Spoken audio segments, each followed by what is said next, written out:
Қайырлы күн, құрметті телекөрермен, эфирде прокурор сағаты хабары, оның тізгіншісі мен Арайлым Кенжебек. Бүгін біздің студиямыздың қонағымен таныс болыңыздар. Қызылорда қаласы прокуратурасының мемлекеттік айыпты қолдау тобының прокуроры Рысбай Бақытжан Жанабайұлы. Бақытжан Жанабайұлы, студиямызға қош келдіңіз. Рахмет.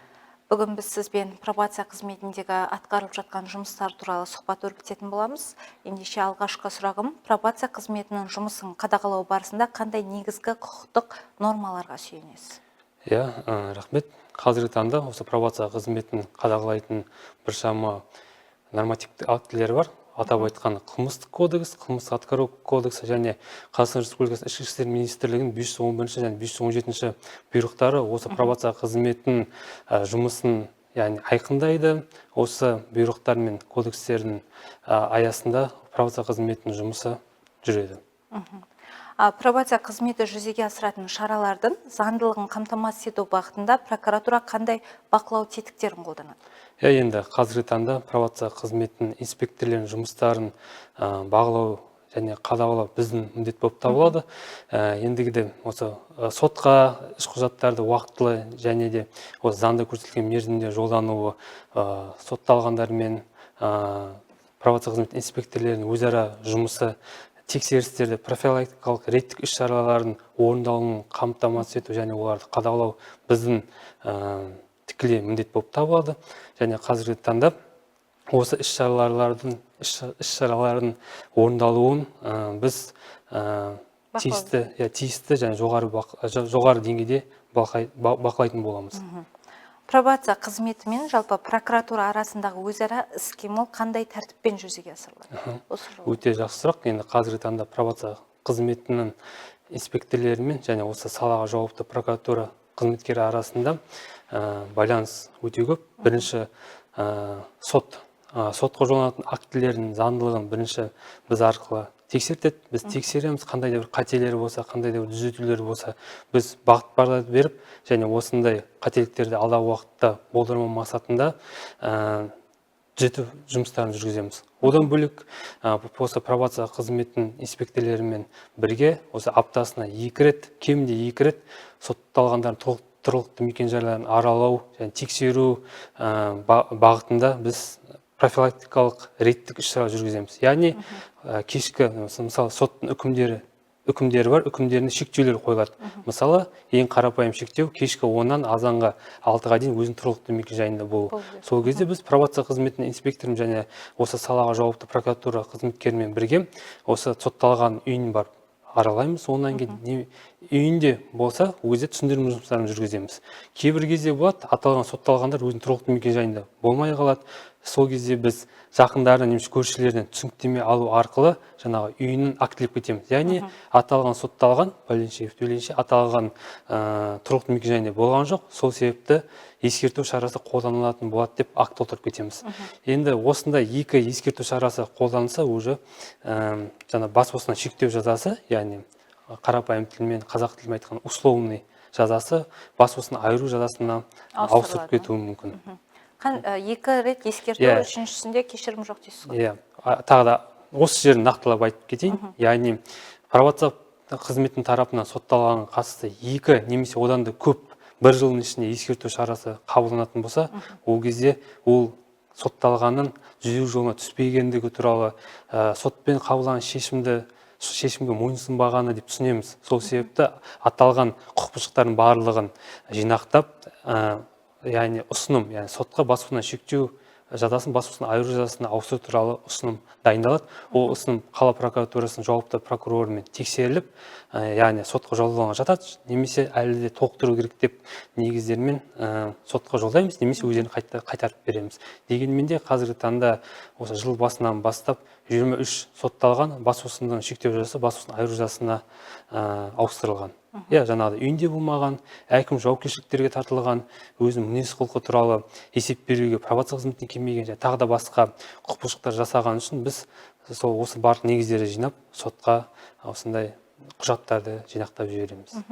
Осы орайда сұрап кетейінші, белгілі бір себептермен сотталушы басқа қалаға немесе басқа ауданға барып, жаңағы айтылған уақытта үйінде болмаған жағдайда қалай болады? Белгілі бір себеп, мысалы денсаулық жағдайына байланысты болсын. Сұрағыңыз өте Жақсы сұрақ.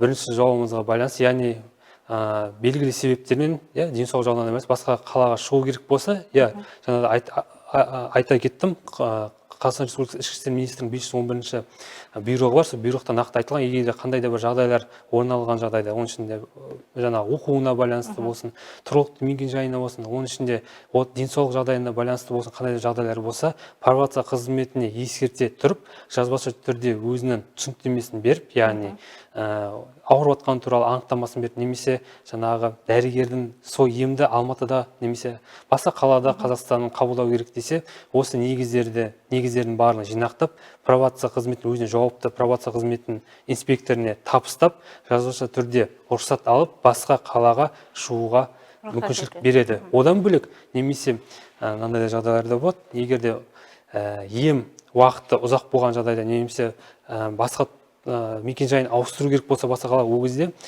электронда жаңағы өзіміздің пробация қызметінің базалары бар, арнайы дерекқорлар жинақталған, сол база арқылы сол баратын қаласының базасына сол адамның номенклатуралық ісін жібереді, жолдайды. Және де қағаз жөніндегі ісін де сол жаңағы басқа пробация қызметіне жолдайды. Мысалы, Алматы қаласының Әуезов ауданына ауысатын болса, жаңағы сотталған, және сол жердегі жауапты пробация инспекторлеріне сол істерді электронды және жазбаша түрде жолдайды.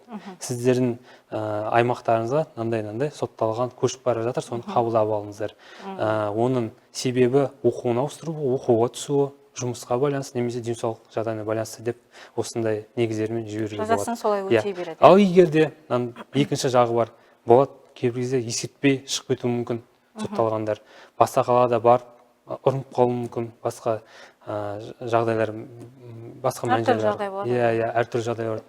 Егер де пробация қызметтері бейхабар болып ескертілмей кетсе, ол кезде сотталғанға қатысты ескерту шарасы қолданылатын болады. Жаңағыдай айттым ғой, екі ескерту көп болса, сол жиынтыққа кіріп кетеді. Өйткені пробация қызметкері әр сотталған қай жерде жүргендігі туралы мәліметтер біліп отыру керек. Бізде қазір қала бойынша қанша адам пробация есебінде тұр? Және сізде мәлімет бар ма? Ол жерде ер, әйел қанша? Қазіргі таңда пробация қызметінде 483 бас бостандығынан шектеу жазасын өтеп жүрген тұлғалар бар. Және ол санаттары біз қылмыс жасау деңгейіне байланысты үшке бөлгенбіз, үш санатқа бөлгенбіз, яғни жасыл, сары, қызыл санаттар деп үшке бөлгенбіз. Қызыл санаттар енді өздеріңізге мәлім, өзінің аты да айтып тұр, яғни қылмысқа жақын, қылмыс жауапкершілікке, әкімшілік жауапкершілікке және мойынсұнбауға, яғни заңға мойынсұнбайтын тұлғалар осы қызыл санатқа, бейім адамдарды, дұрыс айтасыз. Сол осы санатта сотталғандар біз қызыл санатқа жатқызамыз. Сары санатқа бір немесе екі ескертуі бар, немесе бір рет қаладан шығып кеткен, сондай назарға ілініп қалған сотталғандар да болады. Осыларды біз уже жасыл санаттың сары санатқа қойып қоямыз. Өйткені уже бұл сотталғанға қатысты бір ескерту бар, немесе уже бұны бақылауды күшейту қажет деген сияқты. Ал жасыл санаттағы сотталғандарға бұрын соң сотты болмағандар, кәмелетке жасына толмағандар болады, абайсызда жасаған сотталғандар, қылмысты абайсызда жасаған сотталғандар. Және де пробация қызметкері тарапынан жақсы мінезделіп, яғни көрініп тұрады іс-шара, мәдени іс-шаралар қалмай келіп жүрген, өзін белсенді көрсетіп жүрген сотталғандар жасыл санатта болады. Дегенмен де бұл цифрлар әр апта сайын ауысып тұрады. Өйткені мысалы жасыл санаттағы жақсы деп жүрген адам ескерту алып қалса, өзі сары санатқа ауысады. Сондай тетіктері бар. Түсінікті, жаңа айтып кеттіңіз, қайта қылмыс жасау фактілері анықталған кезде пробация қызметінің іс-әрекеттеріне құқықтық баға беру механизмдері қалай жүзеге асады? Бұл жақсы сұрақ. Жалпы осы Қызылорда қаласында біздің қайта қылмыс дерегі 2023-2024 жылы яғни төмен нәтижеге қол жеткізіп отырық. Яғни осы профилактикалық іс-шаралар, аралау және мәдени іс-шаралардың көп болуына байланысты, яғни біз оларды міндеттейміз. Мәдени іс-шараға келіңіздер, өздерің жақсы жағынан көрсетіңіздер, алғыс хаттар және марапаттар алыңыздар. Және де рейдтік іс-шараның бір жақсы белгілерінің бірі, ол адам өзі түсіне бастайды. Прокуратура қызметке келіп түсіндіріп кетіп жатады. Оның барлығы ертең алдағы уақытта ескерту жасаса, біз сіздерге айттық қой, үйіңізде болу керексіз, ешқайда ескертпей бармау керексіз деп. Одан бөлек қазіргі таңда осы ағымдағы жылдың өткен мерзімде Қызылорда қаласында қайта қылмыс дерегі және 17 дерек анықталып отыр. Яғни ол алдыңғы жылы 2024 жылдың осы 11 айымен, енді 11 айымен есептегенде, және 12 айын есептеген өзінде алдыңғы жылы 23 қайта қылмыс орын алған.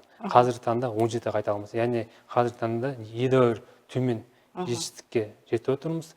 Енді ол пробация қызметінің инспекторлерінің де еңбегі, осы салаға жауапты пробация қызметінің жауапты қызметкерін бірлесіп жұмыс істеп жатқан жұмыстарының жемісі деп өз басым есептеймін. Өйткені түнде басқа сотталғандардың өзінің үйін, отбасын тастап, осы жұмысын жасап, түнделетіп жүруде бір қазіргі таңда бір еңбек деп санаймын. Өйткені пробация қызметінде 80% әйел адамдар. Әйел адамдар өзінің отбасын, өзінің балаларын тастап, осы оннан кейін сотталғандардың тұрақты үй жанында болмау, басқа да құқық бұзушылықтар алдын алу бағытында осындай тексеру жұмыстарын жасайды. Осы орайда осы пробация қызметкерлеріне байланысты сұрақ қойып кетейінші. Осы қызметкерлер қызметтік өкілеттіктерін асыра пайдалану немесе өз міндеттерін тиісінше орындамау жағдайы анықталса, прокурорлық әрекет ету қалай жүзеге асады?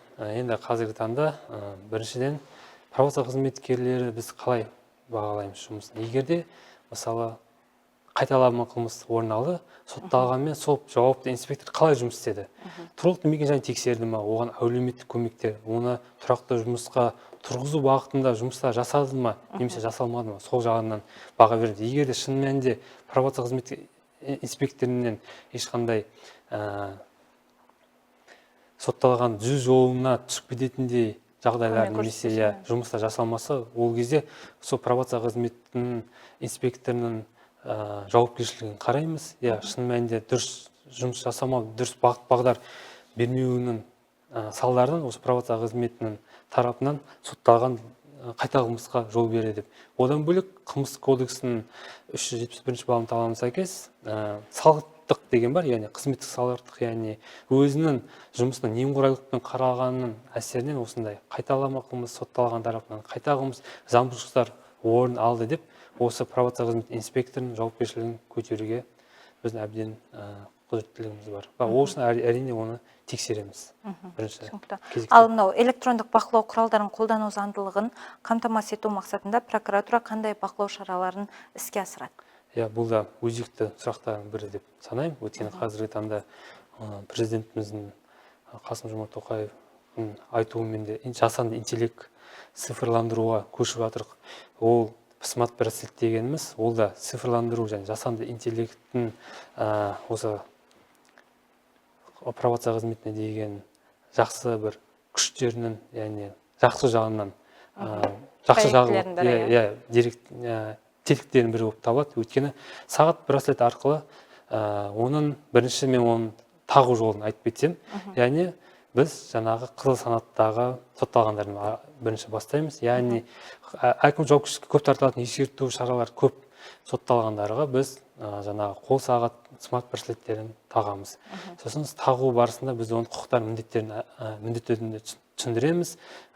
Яғни сіздің жүрген жеріңізді, барып жүрген жеріңізді, немесе сол жаңа смарт браслетті кесіп тастау, немесе шешіп тастаған жөнінде барлық мәліметтер бізге келіп тұрады.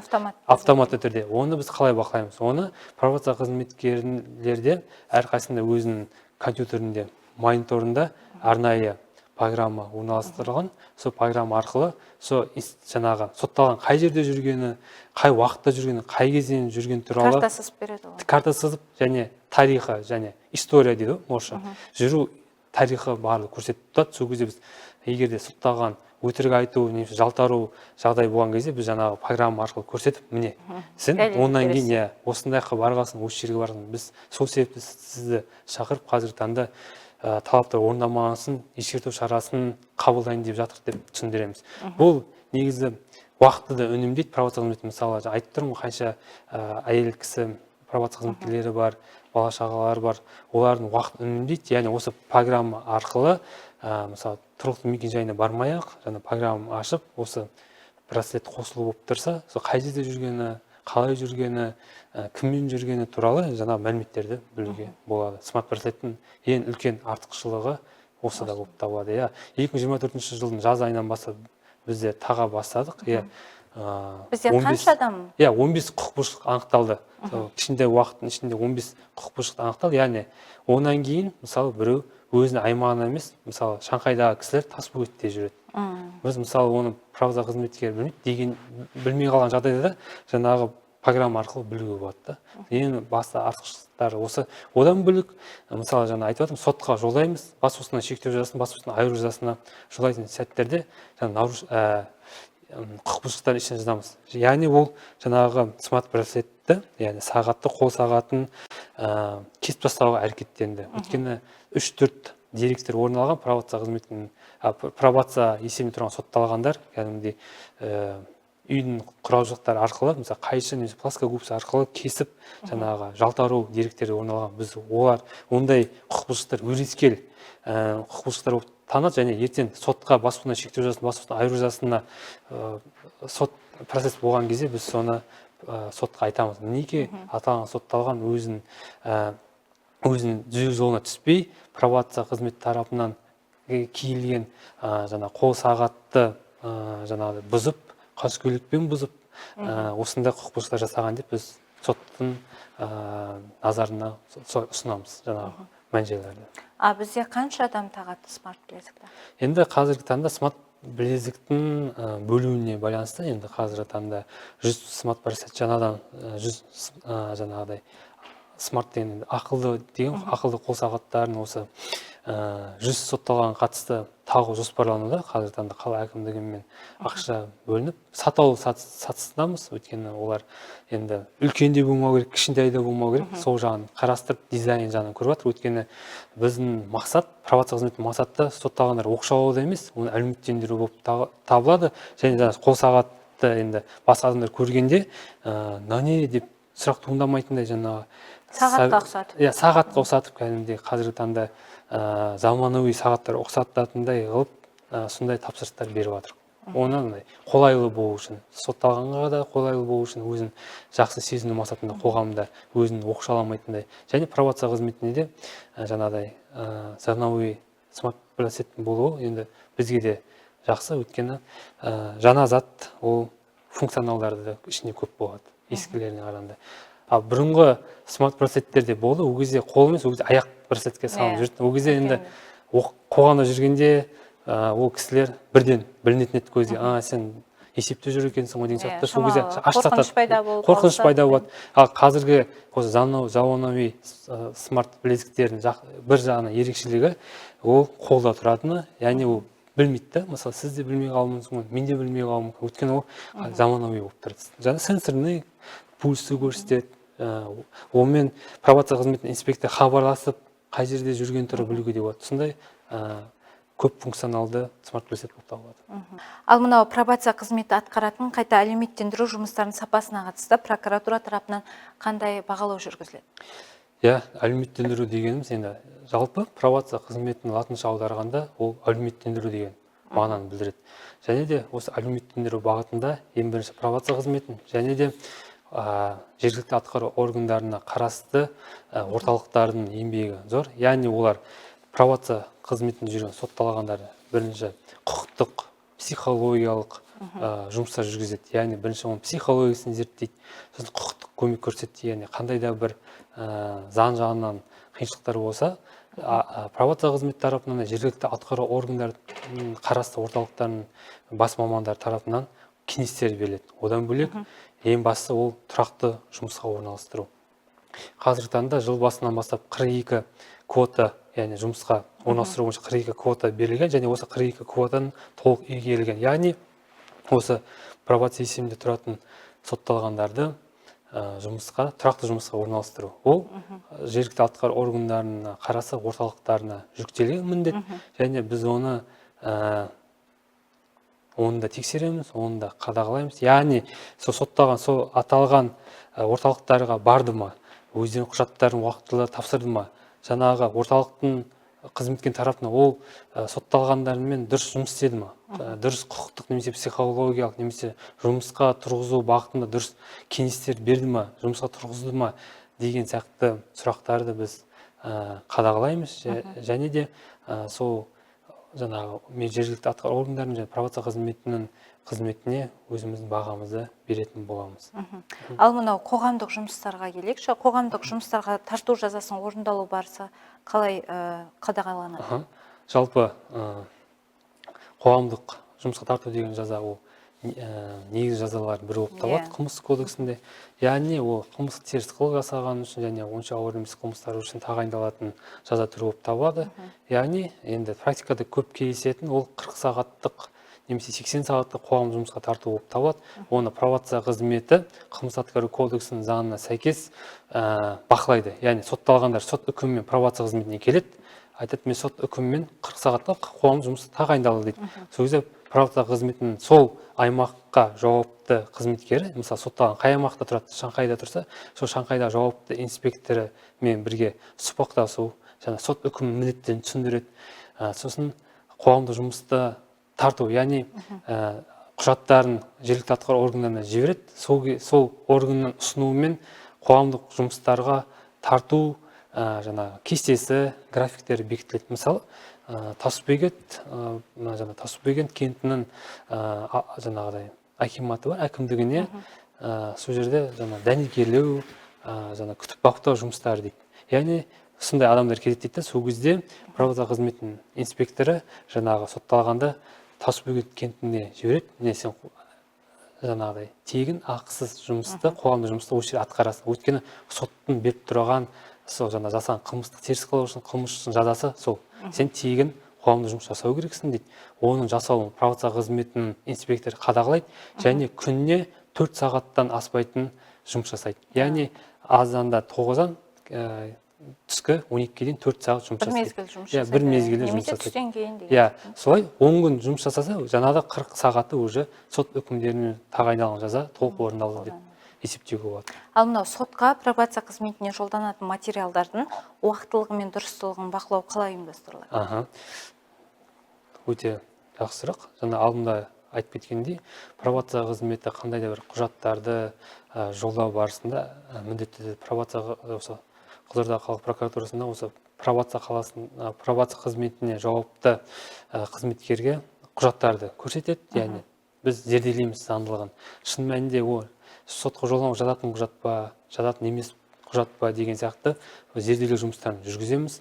Осы егерде сол салаға жауапты қызметкердің көзі толыққандай жетіп тұрса, аталған сот актілерін біз сотқа жолдаймыз. Қандай сот актілері жолданады? Мысалы, қылмыстық кодекстің 72-ші бабы деген бар, яғни шартты түрде мерзімнен бұрын босату туралы құжаттарды жолдаймыз. Яғни сотталған, мысалы, 3 жылға бас бостандығынан шектеу жазасына соттау болады.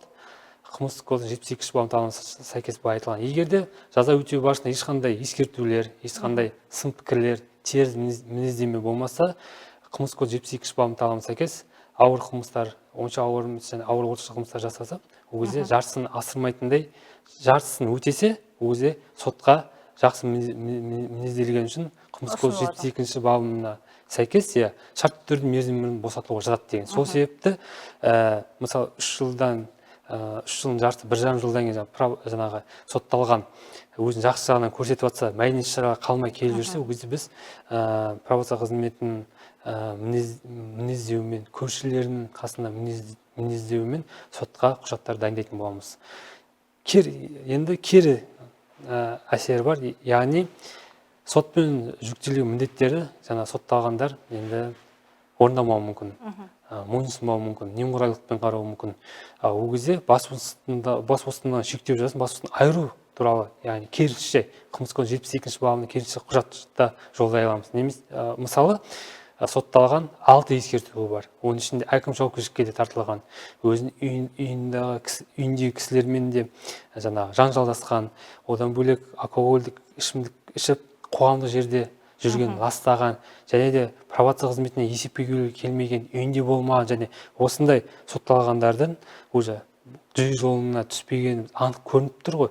Сол себепті осына құжаттардың барлығын, растаушы құжаттардың барлығын біз жинақтап, пробация қызметімен бірге сотқа жолдайтын боламыз. Яғни соттың назарын аударамыз. Міне сіздермен берілген жүктелген міндеттер дұрыс орындамады, қаскөйлікпен бізді әкімшілік жауапкершілікке тартылды, біз түзелуіне барлық мүмкіншіліктер мен жағдайлар жасадық дегенмен еш нәтиже шығармады деп біз соттың көзін жеткізіп, және де бас бостандығынан айыру жазасына ауыстыруға ұсыныс тастаймыз. Жаңа айтып өттіңіз, алкогольдік ішімдік ішкен деген сияқты. Мысалы, тексеріс барысында психотроптық заттар қолданса, алкогольдік ішімдік ішсе, ол кісіні жаңа наркология центрге апаруға міндетті ма? Жаңағы инспекторлар? Тексеріс барысында. Бірінші былай айтайық. Соттың үкімінде қандай міндеттер жазылған, яғни шектеулер. Міндетті түрде жазатын 4-5 шектеу болады. Ол жаңа айтқанда түнгі 10-нан азанғы 6-ға дейін тұрғылықты мекенжайында болу. Одан кейін түнгі клуб, алкогольді спирттік ішімдіктер сататын жерлерге бармау, ойын-сауық, жаңа той томалақтарға бармау туралы шектеулер қойылады. Одан бөлек өзінің отбасына, құндылықтарына, яғни отбасын асырауға бағытталған іс-шара қабылдауды, және де пробация қызметінің міндеттерін бұлжытпай орындау туралы шектеулер қойылады. Енді сіздің айтып тұрғаныңыз ішімдік ішу ғой. Жалпы пробация қызметінде жүрген сотталғандарға мүлдем ішімдік ішпеу керек. Өйткені осы ішімдік ішемін деп олардың басы қайтадан бір қылмысқа әкеліп соғуы мүмкін, қайтадан құқық бұзушылықтарға орын алады, қайтадан қоғам тарапынан сын көзге түсіп қалуы мүмкін. Ол бір.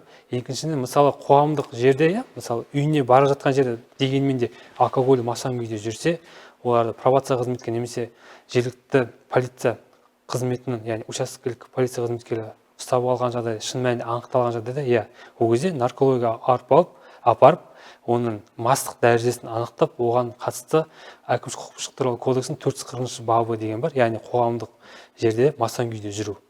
Сондай шара қолданатын болады. Әкімшілік хаттама рәсімделіп, және оған қатысты ескерту немесе айыппұл, одан сорақысы қамаққа алу шарасы қолдану мүмкін.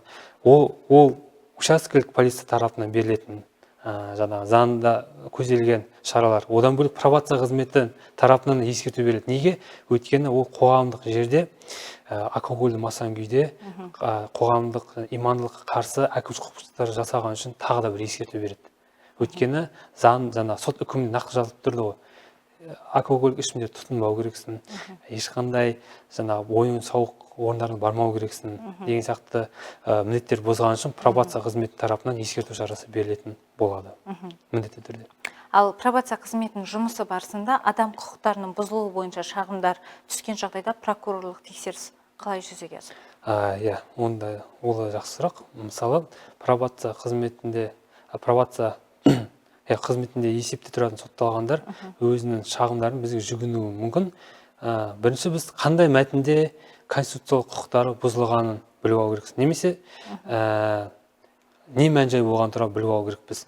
Мысалы, жаңағыдай пробация қызметі тарапынан қылмыс кодексінің 72-ші бабының талабына сәйкес шартты түрде жазаны өтеуден мерзімінен бұрын босату туралы мен салмай жатыр десе, ол кезде конституциялық құқықтардың бұзылуы болып табылады. Егер де шын мәнінде осындай жағдайлар орын алған жағдайда, пробация қызметінің инспекторының тарапынан орын алған жағдайда, ол кезде біз тексеріс ашып, прокурорлық қадағалау актілерін енгізіп, аталған пробация қызметінің инспектор және оның жоғары тұрған басшы құрамдарын тәртіп жауапкершілікке тарту жөніндегі мәселені қоятын боламыз. Өйткені қазіргі таңда сотталған болса да, ол Қазақстан Республикасының азаматы және конституцияда тұрған құқықтарға тең құқылы кісі тұлға болып табылады. Сол себепті әрбір сотталғанның конституциялық құқығының бұзуына біз жол бермеу керекпіз. Ол бойынша, егер де ондай жағдай орын алмаған жағдайда, біз пробация қызметінде есемдер сотталғанға түсіндірме жұмыстарын, заң аясында қалай болу керек, қалай болды, сол туралы біз түсіндірме жұмыстарын кеңестер беретін боламыз. Және соңғы сұрағым, Тәуекел деңгейі жоғары сотталғандармен жұмыс жүргізудің арнайы бағдарламаларының тиімділігін атап өтіңізші. Жаңа тәуекелі жоғары дегеніміз, жаңа айттым, біз 483 сотталғанды үшке бөлеміз. Оның ішіндегі тәуекел санатты деген ол қызыл санаттағы сотталғандар болып табылады. Яғни қылмыс жасауға, қылмысқа бейім, тәуекелі жоғары. Олармен біз аптасына бір сотталған 3 рет немесе 4 рет тексеруге дейін барамыз. Өйткені ол қызыл санатта кез келген кезде қайталама қылмысқа жол беру мүмкін екенін түсінемін. Сол себепті оларға қатысты профилактикалық іс-шаралар, оларға қатысты кез келген мәдени іс-шаралар болсын, әлеуметтендіру бағытында іс-шараларды біз екі есе немесе психология, құқықтық көмек көрсету, медициналық көмек көрсетуді біз 3 немесе 4 есе көп жұмыс жасайтын боламыз. Өйткені ол тәуекел тобында тұрған сотталғандар болуына байланысты оларға керісінше жұмыста қарқынды және де жоғары деңгейде болу керек. Өйткені олар кез келген уақытта қайталамауын немесе құқық бұзушылықтар жасап, тағы да қоғамның сын пікіріне немесе сот тарапының жаңағы үкімдерінің жаңағы бекітілген шектеулерді орындамауына әкеп соғады. Сол себепті тәуекел топтағы сотталғандармен біз жоғары деңгейде және жоғары қадағалауда жұмыс жасайтын боламыз және жасаймыз да. Рахмет. Бізде эфирімізді пробация қызметінде есепте тұрған тұлғаларда көріп отыру мүмкін. Қандай кеңес берер едіңіз? Енді көп пробация қызметінде есеп тұратын сотталғандар мені жеке дара таниды. Өйткені өзім осы аптасына 2 күн арнап пробация қызметінде есепте тұратын сотталған тұрғылықты мекенжайын тексереміз, түсіндірме жұмыстарында жүргіземіз. Сол себепті айта кететінім, Бауыржан Момышұлы атамыздың айтылған сөзі бар: тәртіпке бағынған құл болмайды. Сол себепті ол бастарыңызға берілген сынақ деп қабылдау керек. Ешкім сізді құқыққа қарсы немесе сізді өлім жазасына кесіп жатқан жоқ. Қоғаммен жүрсіз, үйіңізден кіріп шығып жүрсіздер. Сол сотпен берілген мүмкіншілікті тиімді пайдалану керек. Мен сотталып кеттім, сотталғанмын деп жүрмейін. Керісінше өздеріңіз жақсы жағынан көрсетіп, өзіңізді осы бір тұлға болып, өзіңізді басқа да бір жақтардан жарып шығып көрсетіп, сот жүктелген міндеттерді мүлтіксіз орындап, жаңағы кешкілік уақытта үйіңізде болып, өзіңіз отбасыларыңызға көмек көрсетіп, ақшалай көмек көрсетіп, мәдени іс-шаралар көрсетіп жүрсеңіздер, сіздерде ешқандай проблемалық мәселелер орын алмайды. Және пробация қызметі тарапынан сіз жақсы мінезделетін боласыздар. Ал егер де мойынсұнбайтын болсаңыздар, немқұрайлылықпен қарайтын болсаңыздар, жаңағыдай бас бостандығынан шектеу жазасын, бас бостандығынан айыру жазасына ауыстыру туралы ұсыныстар қарайтын боламыз. Сотқа ұсынайтын, жолдайтын боламыз сондай ұсыныстарды. Енді пробация қызметінің, тағы да айта кетейік, пробация қызметінің басты мақсаты қоғамды оқшаулау емес, тағы да айтайын, оны қоғам бейімдеу, әлеуметтендіру болып табылады. Енді оны түсінетін сотталғандар да бар, түсінбейтін сотталғандар да бар.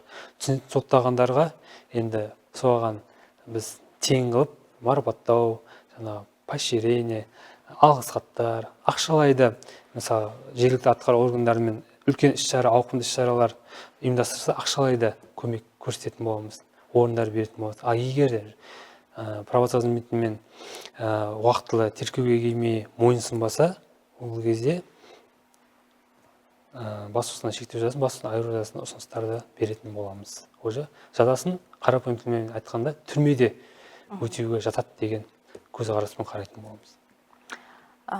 Бақытжан Жанабайұлы студиямызға келіп, біраз ақпарат бергеніңізге көптен көп рахмет.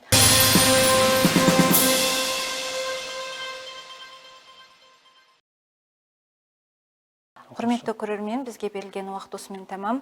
Қылмыстың өтеуі жаза екенін естен шығармайық. Аман сау болыңыздар.